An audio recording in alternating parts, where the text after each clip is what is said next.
నమస్తే రమ్మగారు. నమస్తే చెయ్యి. రమ్మగారు, మనం స్టోరీలు చెప్పుకొని చాలా రోజులు అయినట్లు అనిపిస్తోంది. ఎందుకంటే రకరకాల వంటలు, పుణ్యక్షేత్రాలు, తర్వాత లైఫ్కి సంబంధించిన విషయాలు, ఇలా ఆసక్తికరమైన విషయాలు చెప్తున్నారు. కానీ స్టోరీ విందాం రమ్మగారు ఈరోజు. ఏదన్నా ఒకటి పెద్ద కథ అంటే చిన్నగా అయిపోతుంటే అంతేనా ఇంకొక కథ చెప్పు అంటున్నారు పిల్లలు. అదేదో పెద్దగా ఉందనుకోండి. సరే, పెద్ద కథ చెప్తాను కానీ మీరు ఇలాంటి కథలు పిల్లలు చెప్పచ్చా అలాంటి ప్రశ్నలు అడగకూడదు. మొదటిది ముందు కండిషన్ అదే పెద్ద కథ. ఇది బృహత్ కథలు. మా చిన్నప్పుడు అంటే నాకు 8-9 ఏళ్ల వయసు. అప్పుడు నాకు 8-9 ఏళ్ళు, 10 ఏళ్ళు ఉన్నాయి అనుకో. మా అక్కయ్య గారి అబ్బాయి నాకంటే 4 ఏళ్ళు చిన్నవాడు ఒకడు ఉన్నాడు. అక్కడికి 6 ఏళ్ళు ఉంటాయి కదా. వాడు ఇప్పుడు యూకేలో ఉంటాడు. సగం గుర్తుంది, ఎవరో ఫ్రెండ్కి చెప్పేట మిగిలిన కథ చెప్పమని. వాడు 6వ ఏట విన్న కథ అనమాట. సగమే గుర్తుంది పిన్ని, తర్వాత కథ ఏమిటి అని అడుగుతున్నాడు. అయిపోయినాక వెంటనే వీడియో పబ్లిక్ అయ్యాక షేర్ చేసేయండి. అదే అనుకుంటా. అందుకని ఆ కథ చెప్పేద్దాం అనుకుంటున్నాను. ఇది చాలా చిన్నప్పుడు మేము వింటుండేవాళ్ళం. మా అక్కయ్య చెప్తుండేది ఈ కథ. బృహత్ కథలోది ఆసక్తికరంగా ఉంటుంది. అయితే ఇలాంటివి చెప్పచ్చా చెప్పకూడదా అంటే అది మీరు ఆలోచించి మీ పిల్లలకి చెప్పేటప్పుడు ఏదైనా కాస్త ముందు వెనకగా కొద్దిగా మార్చుకొని చెప్పుకోండి అంతే. కానీ కథ చాలా బాగుంటుంది. మోస్ట్ ఇంట్రెస్టింగ్ స్టోరీ అనమాట. చెప్పండి రమ్మగారు. అయితే బృహత్ కథలో రకరకాల కథలు ఉంటాయి. ఒక వర్తకుడు ఉండేవాడట, ఒక ఆయన. అయితే ఈయన కుండిన నగరం అని ఒక నగరంలో ఉండేవాడు. ఆయన అక్కడ ఆ ఊళ్ళో కరువు వచ్చేసింది. కరువు కాటకాలతోటి బాధపడుతుంటే ఆయన ఏమనుకున్నాడంటే ఈ ఊరు వదిలేసి వెళ్ళిపోదాం, ఈ ఊళ్ళో ఉండకూడదు, ఏదైనా ఊరు వెళ్దామని బాగా ప్రయత్నం చేశాడు స్నేహితుల ద్వారా. ఏ ఊరు సుభిక్షంగా ఉంది, ఎక్కడ రాజు మంచివాడు ఉన్నాడు కనుక్కుని అక్కడికి వెళ్ళాలనుకున్నాడు. అయితే అప్పుడు బాగా అందరితో ఫ్రెండ్స్ ఎంక్వైరీ చేసుకుంటే కాశీనగరం చాలా బాగుందని, కాశీరాజు చాలా మంచివాడని తెలుసుకున్నాడు. కాశీనగరానికి భార్య, 2 పిల్లలు, ఆయనకి 2 కొడుకులు, కొంతమంది పనివాళ్ళు, తన దగ్గర ఉన్న కొద్దిపాటి ఆస్తి స్వాస్తి 2-3 ఎడ్ల బళ్ళకి ఎత్తుకుని కాశీనగరానికి ప్రయాణం అయ్యాడు. అయితే ఈ కాశీనగరానికి వెళ్ళాలంటే అదేమీ పక్కన లేదు, మనలాగా ఫ్లైట్లు అవి లేవు అప్పట్లో. బళ్ళ మీద వెళ్ళాలి. దారి ఎంత వెళ్తే అంత వెళ్తాం. మధ్యాహ్నం వంట చేసుకోవడానికి, కొద్దిగా పగలు వంట చేసుకోవడానికి ఎక్కడైనా ఆగేవాళ్ళు. అన్నాలు వండు తిని మళ్ళీ ప్రయాణం చేసేవాళ్ళు. రాత్రి చీకటి పడ్డాక ఎక్కడో ఒక చోట బళ్ళు ఆపుకుని కాస్త కాపలా ఉండి, లేకపోతే ఏదైనా ఊళ్ళల్లో కుదిరితే అక్కడ ఆపుకునేవాళ్ళు. ఊళ్ళు కుదరలేదనుకో, అడవులు ఉన్నాయనుకో, కొంచెం ఎక్కువ దట్టంగా లేని చోట, నీటి వనరు ఉన్న చోట, జంతువులు రాని చోట అట్లా ప్లాన్ చేసుకుని ఆపుకుంటూ మొత్తాన్ని కాశీనగరం చేరదాం అనుకున్నారు. ఒక 10-15 రోజుల ప్రయాణం తర్వాత, 15 రోజుల పైనే పట్టింది. కాశీనగర సమీపానికి వెళ్ళారు వీళ్ళు.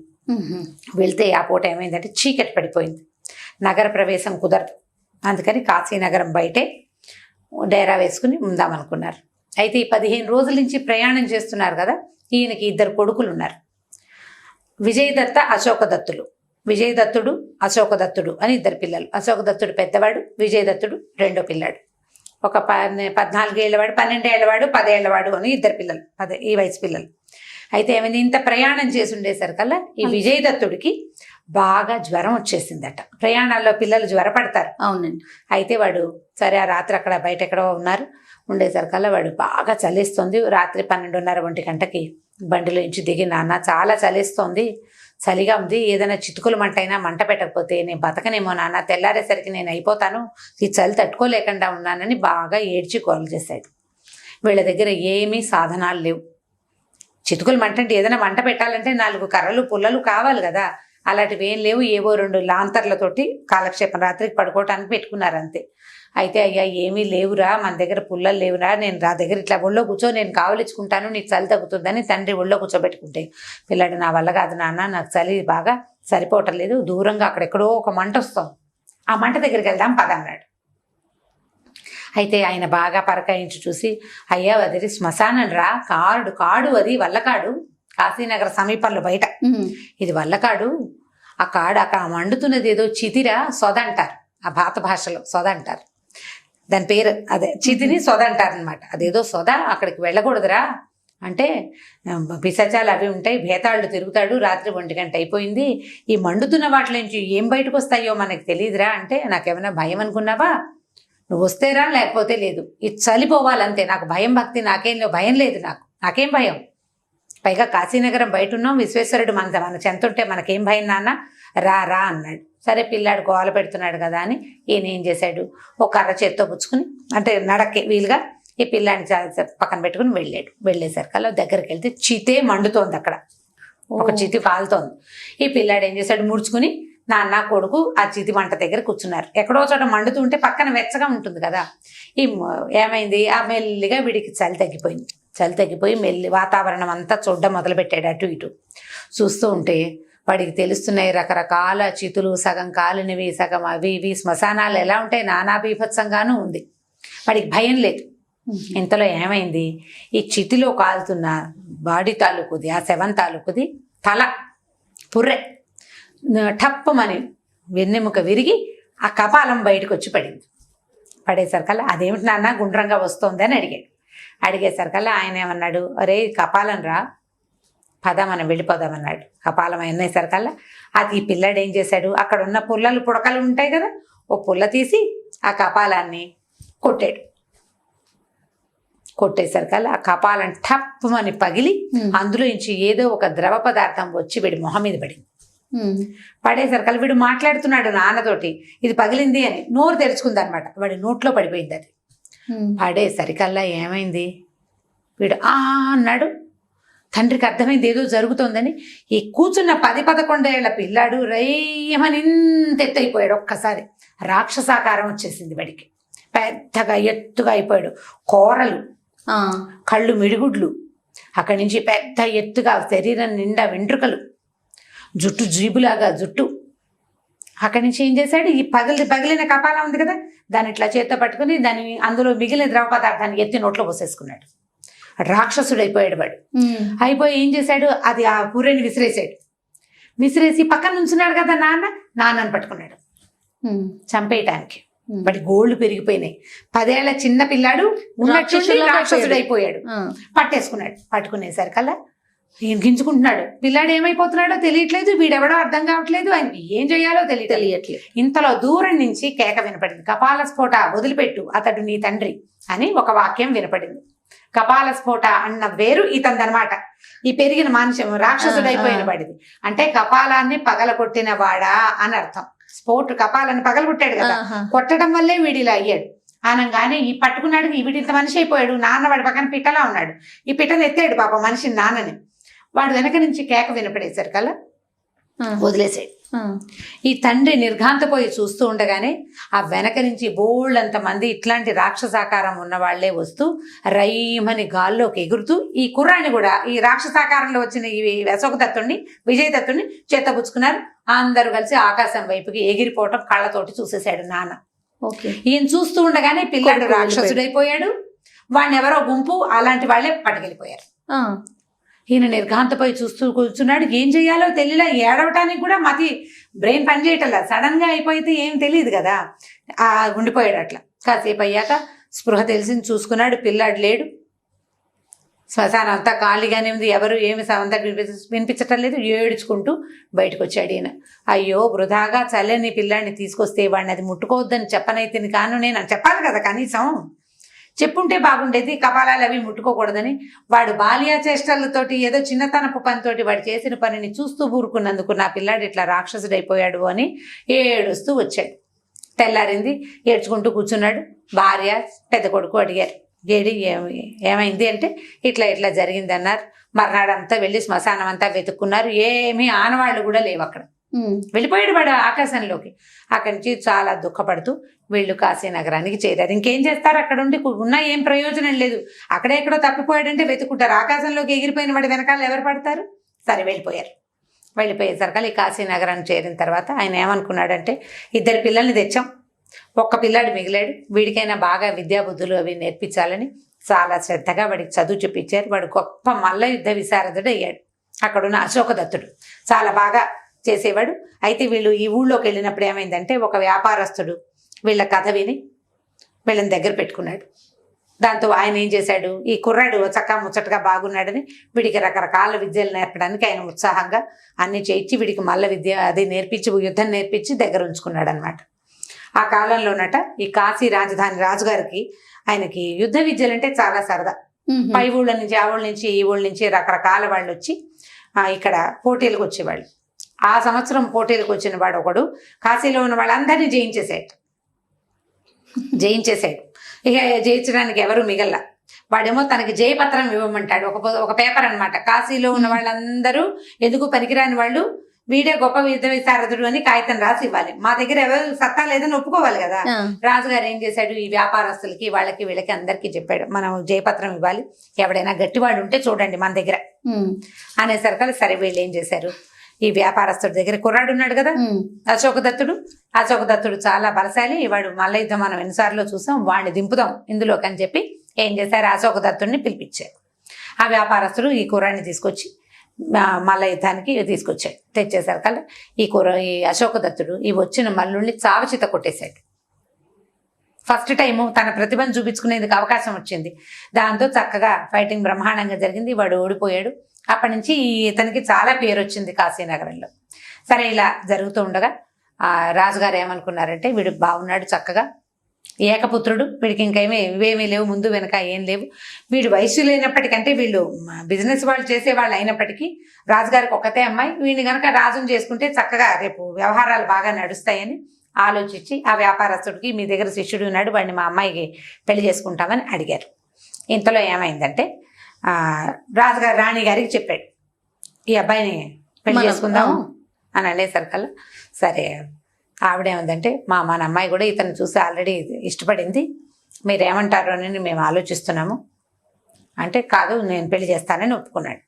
ఈ అశోకదత్తుడిని ఇచ్చి ఆ అమ్మాయికి, రాజుగారి అమ్మాయికి ఇచ్చి పెళ్లి చేశారు. సరే ఇక రాజుగారికి అల్లుడైపోయాడు ఒక పిల్లాడు, రాక్షసుడు అయిపోయాడు, రెండో వాడు రాజు కల్లుడైపోయాడు.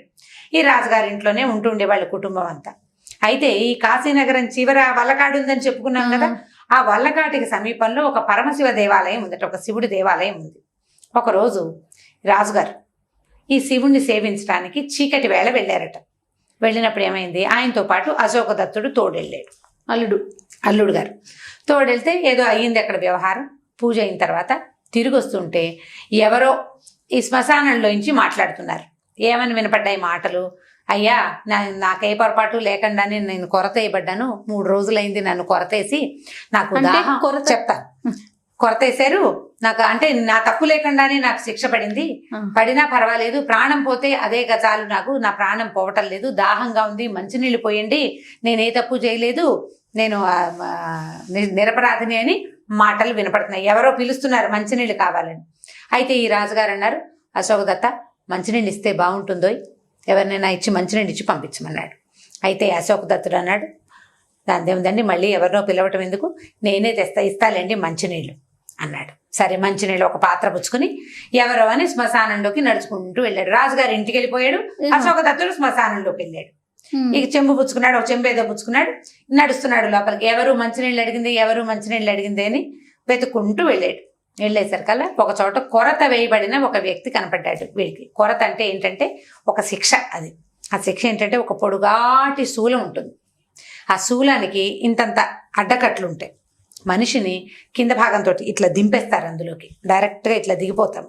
ఈ ఒక్కొక్క నాడి తెంపుకుంటూ ఇక్కడ దాకా వచ్చాక చచ్చిపోతారు. మహాభయంకరమైన శిక్షల్లో కొరత వేయటం ఒకటి. భయంకరమైన శిక్షలు అప్పట్లో ఉండేవట్ల. తప్పు చేసిన వాడికి కొరత వేయటం ఒక శిక్ష. ఆ కొరత వేయబడ్డవాడు ఇమీడియట్గా ప్రాణం పోదు, వెంటనే చచ్చిపోరు వాళ్ళు. అది దిగుతూ ఉంటుంది లోపలికి. ఇట్లా ఈ బరువు మనిషి కిందకి వెళ్తూ ఉంటే ఈ మధ్యలో అడ్డకట్లు ఉన్నాయి కదా, అవి లోపల నరాలని తెంపుతూ ఈ హార్ట్ దాకా వచ్చేదాకా వాడు బతికే ఉంటాడు. మహాదుర్భరమైన శిక్ష. ఒక వ్యక్తి కనపడ్డాడు.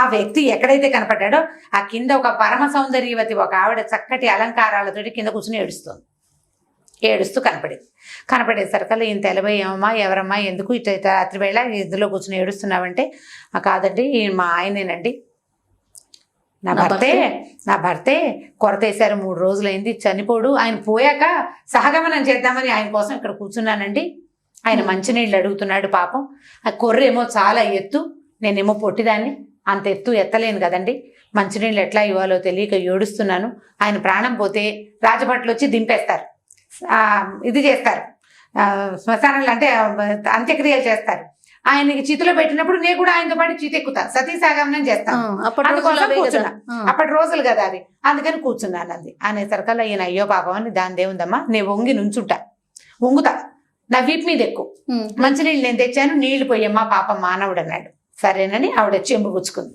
ఈయన ఇంత పెద్ద భారీ మనిషి, వీడు మరి మల్ల యుద్ధం అవి చేసేవాడు అంటే ఇంత అంతా ఉంటాడు కదా, పెద్ద పొడుగాటివాడు. వంగి అరిచేయబట్టి అమ్మాయి కాళ్ళు తన చేతుల్లో పెట్టుకుని వీపు మీదకి ఎక్కించుకున్నాడు. వీపు మీద నుంచుంది, వాడి వీపు మీద, ఈ అశోకదత్తుడి వీపు మీద. ఈ నుంచున్న మనిషి పైన వాడికి మంచినీళ్ళు పోయాలి. సరే వీడు వంగి నుంచున్నాడు, ఇంకా అవలేదు. ఈ లోపల ఏమైంది, అశోకదత్తుడు వంగి నుంచుంటే అతని మీద ఏదో పడుతోంది, నీరు అనుకున్నాడు ముందు. తర్వాత అది నీరు కాదు, నీటి స్పర్శగా లేదు, చిక్కగా ఉందని చూస్తే రక్తం పడుతోంది. ఇదేంటి నెత్తురు పడుతోందని వీడు అలాగా తలపైకెత్తి చూస్తే ఈ పైన ఎక్కిన అమ్మాయి, ఈ స్త్రీ ఉంది కదా, వాడిని మెడ దగ్గర ఇట్లా కట్ చేసి రక్తం పీలుస్తోంది. పీల్చేసరికి అలా వీడు అమ్మో ఇదేదో రాక్షసి నా వీపు మీద ఎక్కేసిందని ఏం చేశాడు, అమాంతం లేవబోతూ దాన్ని 2 కాళ్ళు పట్టుకున్నాడు. చేతితోటి వెనక్కి వీపు మీద చేయబెట్టి ఇట్లా వెనక్కి చేయబెట్టి కాళ్ళు పట్టుకునేసరికల్లా ఆవిడ ఒక్క విదిలించుకుని పైకి ఎగిరిపోయింది. ఈ పాదాలు పట్టుకున్నప్పుడు ఆవిడ కాలికున్న మంజీరాలు ఇతని చేతికి చిక్కినాయి. ఈ మంజీరం దొరికింది, మంజీరం పట్టుకున్నాడు.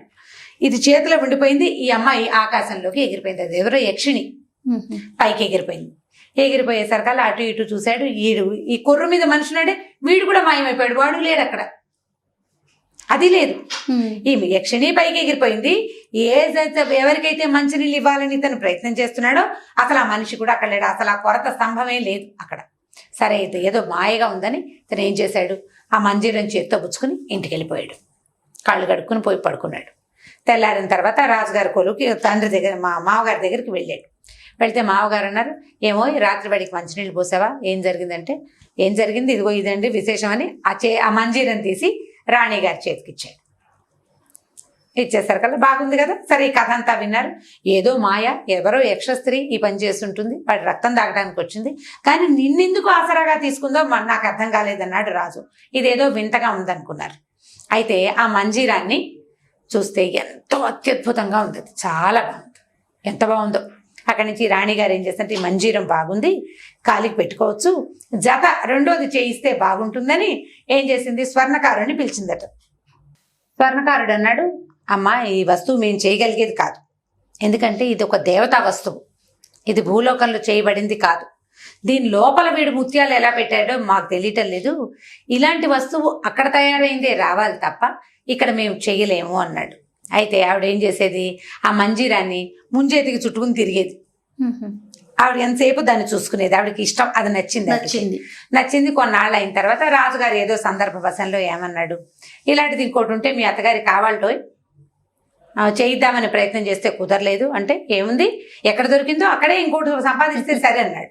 అనేసరికల్లా వీళ్ళు ఇంకా నయం, మళ్ళీ శ్మశానానికి వెళ్తావా, అదెవరో యక్షిణి కిందటిసారి వదిలిపెట్టి పోయింది, ఈసారి పీక పట్టుకుంటుందంటే ఏం పట్టుకుంటుందో చూద్దాం అనుకున్నాడు. ఆ మంజీరం చేత్తపుచ్చుకున్నాడు. నేను వెళ్ళొస్తానని చెప్పాడు. సరే ఒకరోజు రాత్రి శ్మశానానికి వెళ్ళాడు.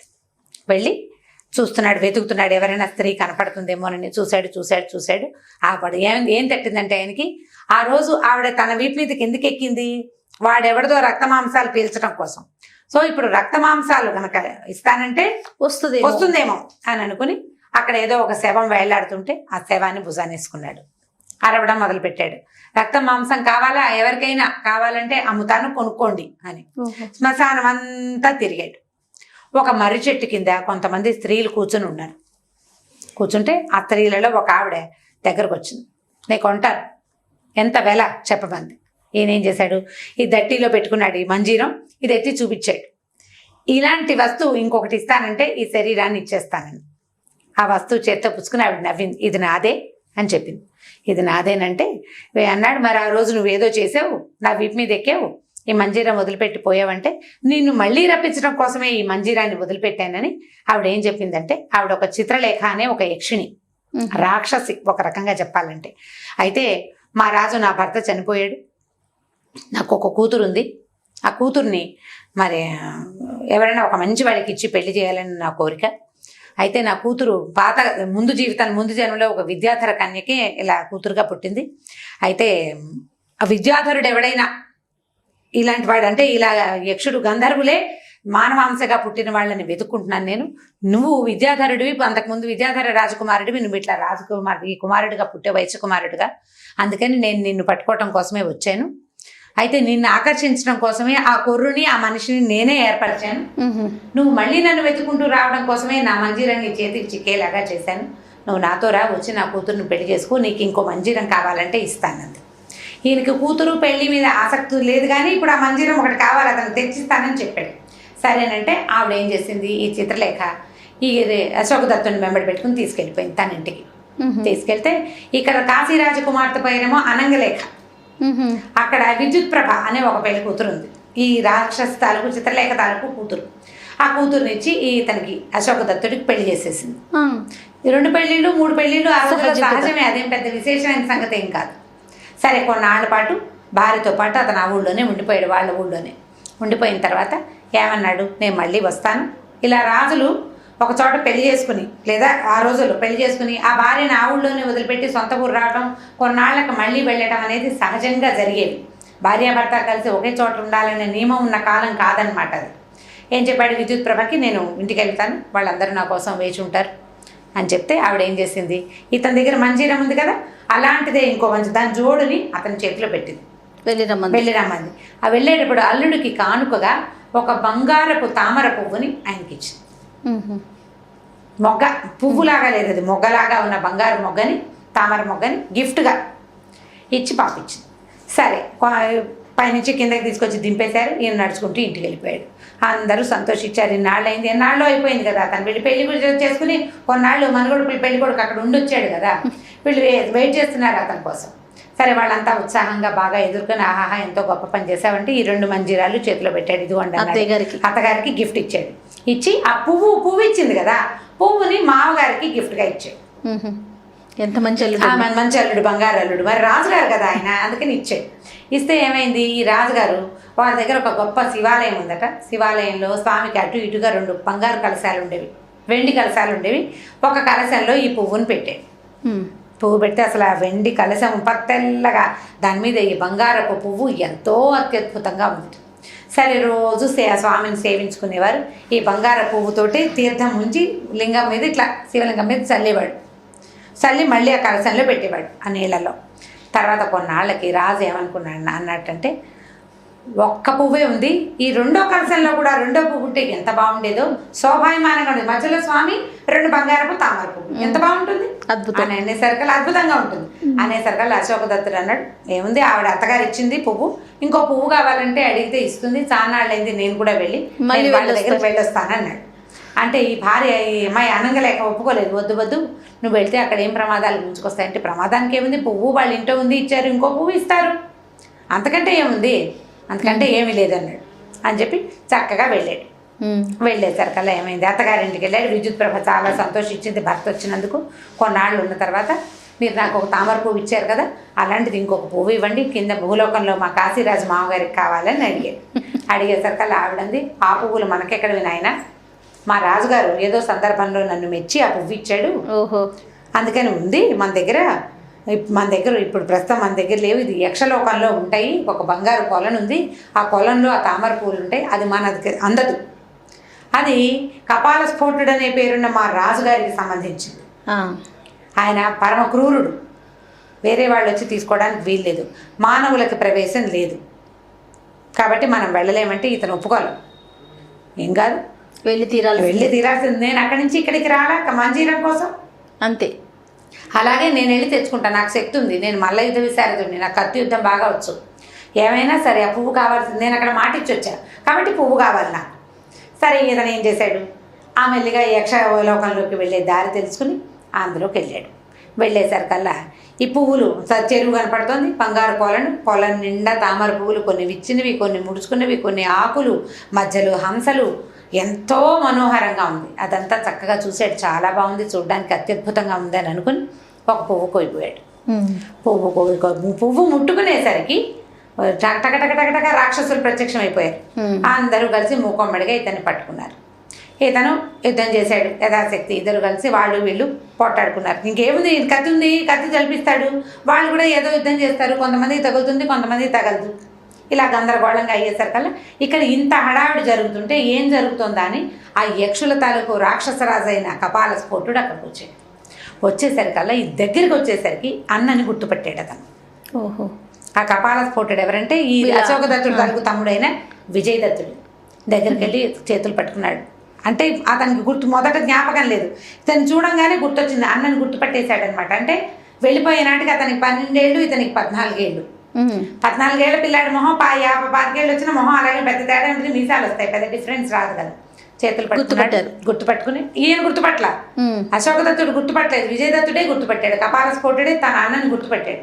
నా అన్న అశోక దత్తుడు లాగా ఉన్నావు, నువ్వెవరు ఏమిటి అని చేతులు పట్టుకున్నాడు. పట్టుకునేసరికల్లా నీ అన్న అశోక దత్తుడు ఎలా అయ్యాడు, నువ్వు చూస్తే రాక్షసుడివి, నువ్వు రాక్షసుడివి కదా, ఎట్లా నీకు ఈ రూపం వచ్చిందని అడిగితే, కాశీనగరం బయట ఉన్న ఒక కాట్లో నేను ఒక కపాలని పగలగొట్టాను, దాంట్లో నాకు రాక్షస రూపం వచ్చేసింది. ఆ తర్వాత నన్ను ఈ లోకానికి వాళ్ళు తీసుకొచ్చేసారు. అక్కడ భేతాళుడు వాళ్ళు ఇలాంటి రూపాలు మార్చుకునే ప్రదేశం ఈ వల్లకాడేనమాట. వాళ్ళు నన్ను తీసుకొచ్చేసారు, ఏదో శాపవశాత్తు నాకు ఇలాంటి రూపం కలిగింది, ఈ కపాల స్ఫోట రూపం అని చెప్పాడు. చెప్పాక ఇతను నేను ఇట్లా కాశీనగరంలో ఉన్నాను, అమ్మ నాన్న ఇలా ఉన్నారు, ఎవరి కథలు వాళ్ళు చెప్పుకున్నారు. సరే ఇతను ఏం చేశాడంటే బోలెడన్ని పువ్వులు కోసి అన్నయ్య చేతిలో పెట్టి, పద నేను కూడా వస్తానని చెప్పి ఇద్దరు కలిసి అక్కడికి వెళ్ళారు. ఇతనికి అలాగే భయంకర ఆకారమే ఉంది. ఈ భూలోకానికి వెళ్ళిన తర్వాత ఆ పువ్వులు పట్టుకెళ్ళి ఆ కాశీరాజు దగ్గర ఒక దేవాలయం ఉంది కదా, శివాలయం, ఆ శివాలయంలోకి వెళ్ళంగానే ఇతనికి సాధారణ రూపం వచ్చేసిందట. ఆ కపాల స్ఫోటుడికి సాధారణ రూపం వచ్చేసి తల్లిదండ్రిని చూసుకున్నాడు. ఆ తర్వాత ఈ రాజుగారికి ఆ పువ్వులు అప్పచెప్పారు కదా, ఈ మధ్యలో శివలింగం అటు ఇటు 2 పువ్వుల కోరిక రాజుగారికి తీరిపోయిందనమాట. రాజుకు కలిగిన విపరీత కోరికలు వాటిని తీర్చడానికి ఇతను చేసిన ప్రయత్నంతో దేశంలో ఉన్న కాశీ రాజ్యంలో ఉన్న వాళ్ళంతా చాలా గొప్ప పని చేశారు. ఇతను ఇలా వెళ్ళటం వల్ల తమ్ముడిని తీసుకురాగలిగాడు వెనక్కి. దాంతో సరే వాళ్ళిద్దరు ఒకరితో ఒకళ్ళు చాలా అన్యోన్యంగా ఉండి ఆయన కూడా ఈ భూలోకంలో ఇంకో 2-3 రాజులను ఎవరినో కనుక్కుని పెళ్ళిళ్ళు చేసుకుని భూలోకంలోనే ఉన్నారు. అయితే ఇదేంటంటే విద్యాధరులు వీళ్ళు ఇంతకుముందు యక్షుల జాతికి చెందిన వాళ్ళ విద్యాధరులు అంటే మనకి ఆకాశంలో తిరిగే వాళ్ళు అని చెప్తారు. ఏదో చేశారు ఒక చిన్న పొరపాటు, వాళ్ళ శాపవశాత్తు ఇది కలిగిందనమాట. ఇలాంటి రూపాలు కలిగినాయి. ఒకడు భూలోకంలో పుట్టాడు, 2 భూలోకంలోనే పుట్టారు. రెండో వాడు చేసిన చిలిపి పని వల్ల వాడికి కపాల స్ఫోటుడు అనే రాక్షస రూపం వచ్చింది. అయితే మేము చిన్నప్పుడు ఈ కథలు ఇంకా బాగా ఇంట్రెస్టింగ్గా వినేవాళ్ళం. ఈ మంజీరాల వరకే పిల్లలందరికీ గుర్తుంది. ఆ మంజీరం పట్టుకున్నాడు, తర్వాత ఏమైందో తెలియదు. మళ్ళీ ఆ కథ కోసం వెతికితే బృహత్ కథలో దొరికిందనమాట. వింటుండే వాళ్ళం చిన్నప్పుడు. ఇప్పుడు పిల్లలకి ఎలా చెప్పాలి, ఎలా ఇంట్రెస్టింగ్గా చెప్పాలి అనేది ఎవరి ఛాయిస్ని బట్టి వాళ్ళు చెప్పుకోవటం. ఇలాగే చెప్పినా కూడా పర్వాలేదు. ఇప్పుడు కపాలాలు, తర్వాత ఏమో వల్లకాడు, ఇవేం విపరీత విషయాలు ఏం కాదు, పిల్లలకి తెలియకుండా ఏమీ లేవు. ఆ చిన్న చిన్న కార్టూన్స్లో కూడా కపాలాల బొమ్మలు ఉంటాయి. అవునమ్మ గారు, పూరెల బొమ్మలకి వాటికి మరీ 2వ క్లాస్ 3వ క్లాస్ పిల్లలకు తెలియదు, కానీ 4th 5th వాళ్ళకి ఏం భయాలు ఉండవు, ఏమి ఉండవు. అవును. కాబట్టి భయం లేని పిల్లల్ని చూసి చక్కగా చెప్పండి. కాకపోతే వాళ్ళు ఇలాంటి కోతి పనులు చేయకుండా మాత్రం చూసి. బాగుంది రమ్మ గారు, నిజంగానే పెద్ద కథ, చాలా బాగుంది.